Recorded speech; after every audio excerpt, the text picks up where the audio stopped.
Well, based on what we've been seeing going on in the world today, a lot of us believe we're kind of living in the last days, seeing it unfold right in front of our eyes. Well, it doesn't really matter if we are in the last days, if they're going to happen in 5 years, 10 years, 100 years, or whatever. The one question we should be asking ourselves is, why did God decide to destroy the earth in the flood? Well, if the answer is in Genesis, we got to look for it.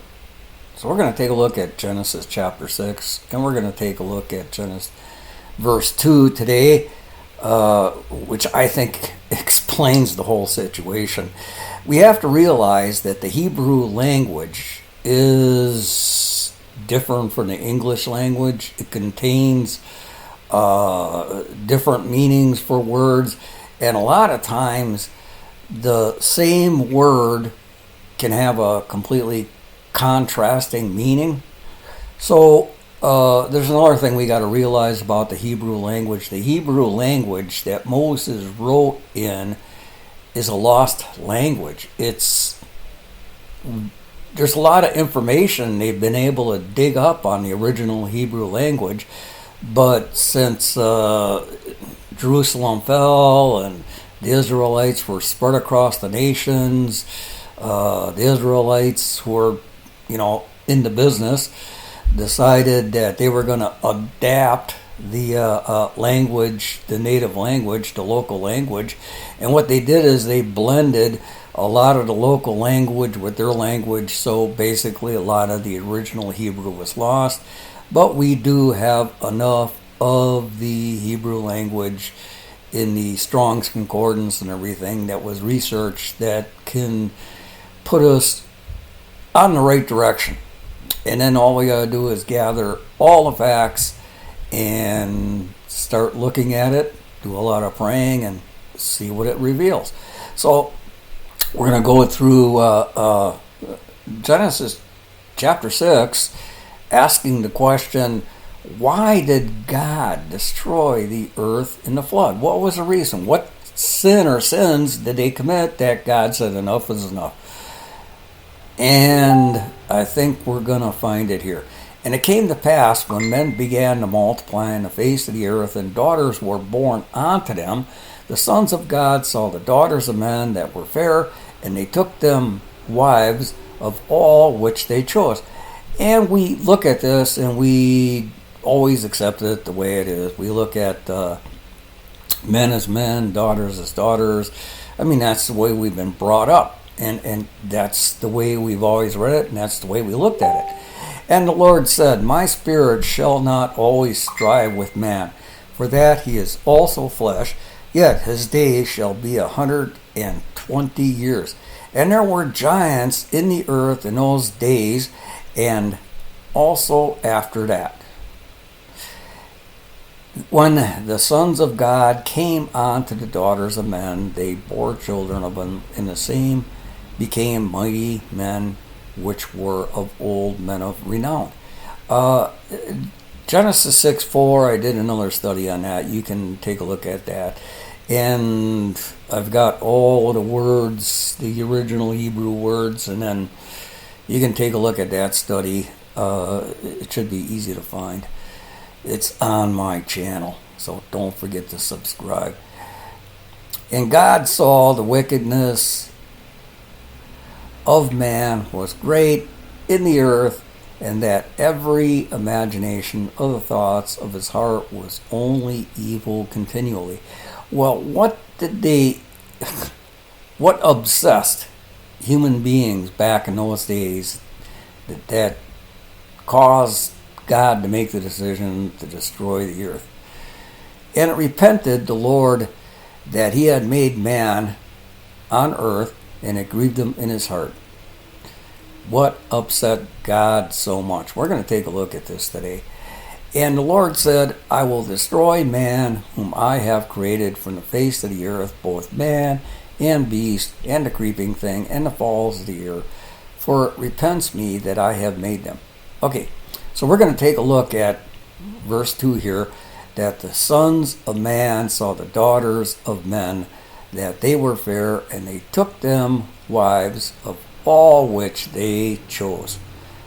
Basically, we always take this as, sons being guys and daughters being girls, and we just take it literally and go about our ways. But let's take a look at it. And then I just wanted to point out, you look back at verse 1 here, daughters is H1323, and it's H1323 in verse 2, so are these interchangeable? I'm gonna leave that up to you. But we're gonna take a look at sons, daughters, men, and wives. Okay, these are all related words. We see this repetition. And when we see this repetition in the Bible, God used repetition in the Bible to draw our attention to it. In other words, this repetition is saying, using similar words, take a look at this. This is important. So that's what we're going to do. We're just following instructions written from heaven. Okay, so sons. We're going to take a look at sons. So when we look at the definition of sons, it's pretty simple, pretty straightforward. It's a son as a builder, and it's from 1129, so we got to take a look at 1129. It's a primitive root, which we're looking for, means to build. And when we get to daughters, it gets a little bit deeper. Okay, now you look here, daughters, bath, from 1129. Well, okay, so the son is from 1129, means to build. So daughters is taken from the same word. Okay, so basically it's translated a daughter, but it's used in the same wide sense as the other terms of relationship. Well, what other terms of relationship? This is something that's missing from. Is it something missing from the original Hebrew that we really don't know? And it's literally and figuratively. Okay, so daughter, figuratively. How does it...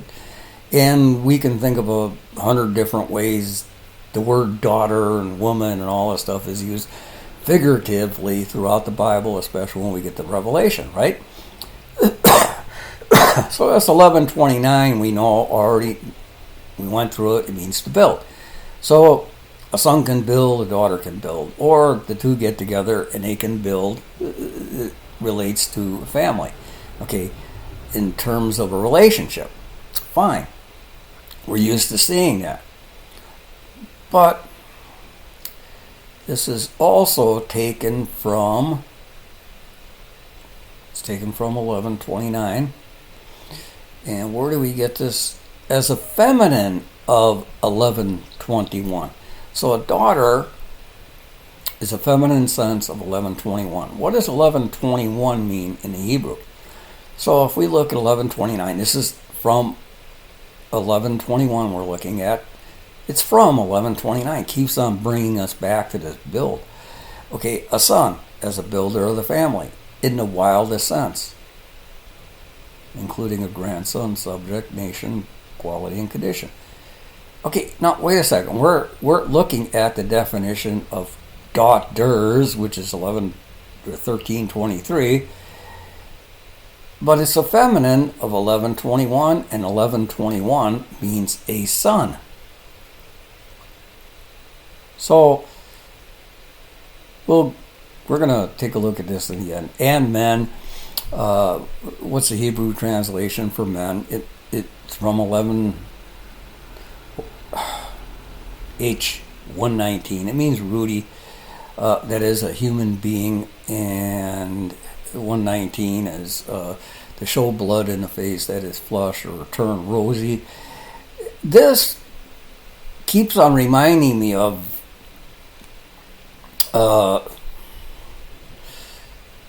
Edom, that means red. So it keeps on bringing us back to this, and we know there's all kinds of prophecies and stuff written about Edom.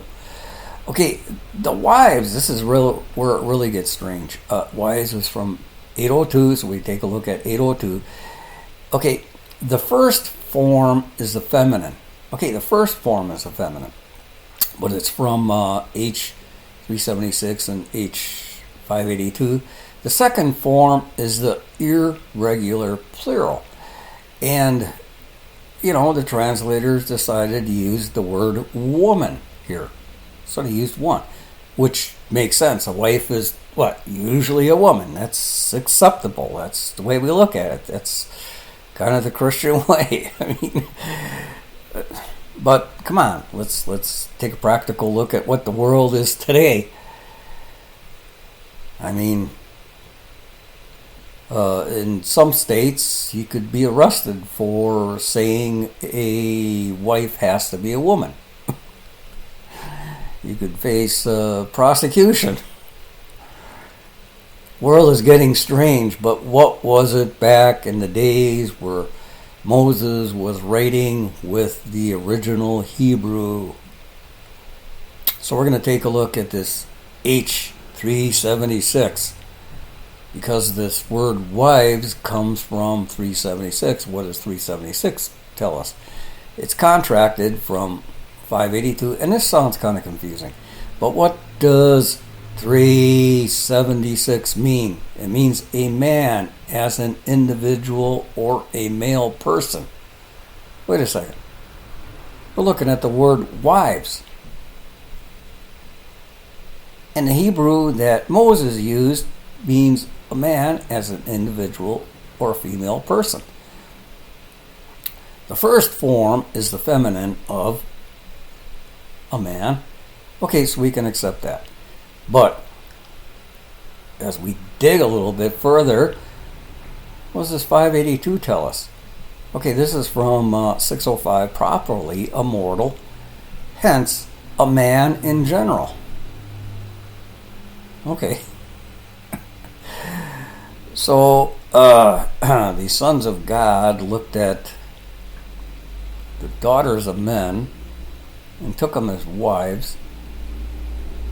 And it's beginning to look like, the original Hebrew, the male and female were interchangeable.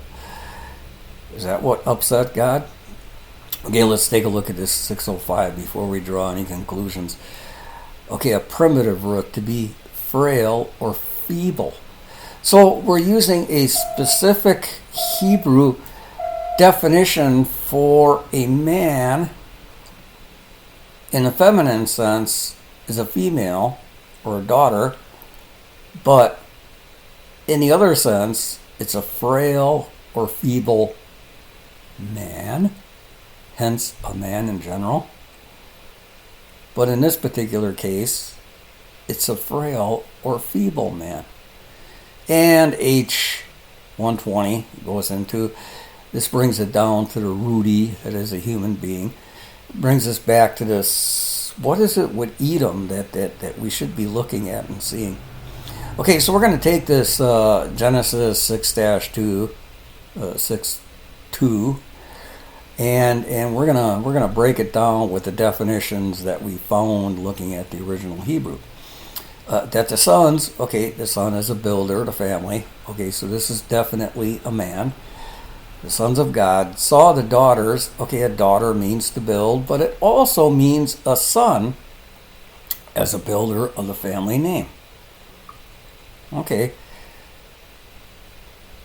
God saw the daughters of men, okay, that's Rudy, being a human being, that they were fair, and they took them as wives, and this is where it gets strange. The feminine sense is a woman, but it also is a man as an individual or a male person, a mortal, hence a man in general, to be frail, feeble. Does that kind of explain the woke generation today? Okay. That they were fair, and they took them wives, of all which they chose. Is this really what upset God? Is, if God destroyed the earth, He's going to give us the reason. He's going to tell us the reason. He's not going to hide it from us. But let's take a look from the other perspective.